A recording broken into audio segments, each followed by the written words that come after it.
Brought to you by GTA, your island, your network. It's the make-or-break night for voters and for the candidates looking to be the island's next leader. UOG's School of Business and Public Administration's Regional Center for Public Policy hosting the great debate inside the Fieldhouse Tuesday night. The teams of Lou and Josh and Tenorio Adet walking into the crowds cheering and jeering as they took to the stage.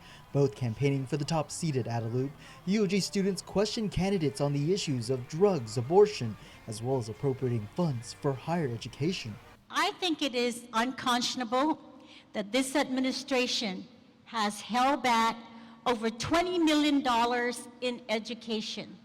Some of that, of course, was held back to the University of Guam. In my administration, I will not hold back any appropriations. When there's a shortfall or a dip in the revenue, we can't just give you money we don't have in the bank. That's not the way the government works. I know Lou has been out of the government for a long time, but the way we manage our finances, we take care of everybody. If we can't buy the supplies of the hospital, we can't give the allotment when the cash is not there. We have to meet everyone's needs. There was no holding back as the candidates started taking shots at one another, especially after questions were then asked by the opposing parties. Leon Guerrero grilled about her dealings with the Bank of Guam and whether she would pull all government money and business out of the bank should she win. It will be up to the people of Guam, and I'll tell you, the people of Guam is for the people's bank. Answer the question, yes or no. Ladies and gentlemen, conflict of interest, conflict of interest. Conflict of interest. We have a problem with a conflict of interest.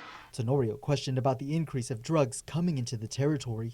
We must help people. We must help public safety. We must use federal resources which HIDA makes available to us.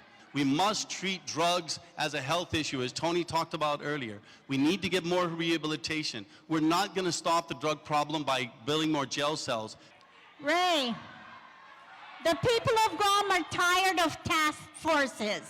They want action.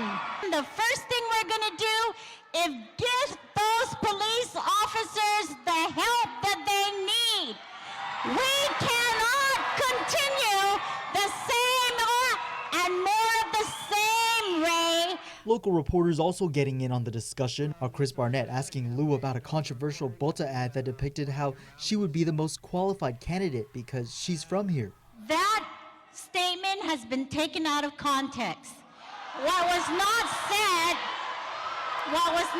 said is that Josh and I are going to provide the needs of our people of Guam.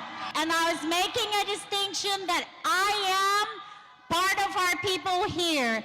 Tenorio was asked about the settlement with Cortec over Simon Sanchez High and how the company was allowed to walk without paying millions owed to the government. There is process, there is due process, there are lawyers, there are the Attorney General, there's DPW, subject matter experts, there are people across the landscape of the government that deal with any number of these issues. This has been a long, litigious process to be able to get to the resolution of it. And there's a lot of nuts and bolts that can't be vetted out in the 2 minutes to be able to answer this question. But I can tell you this, we operate in good faith. We will always hold corporations, individuals accountable to make sure that the public service and the public funds, the taxpayer dollars that you pay so eagerly to the government of Guam is paid to make sure they receive service.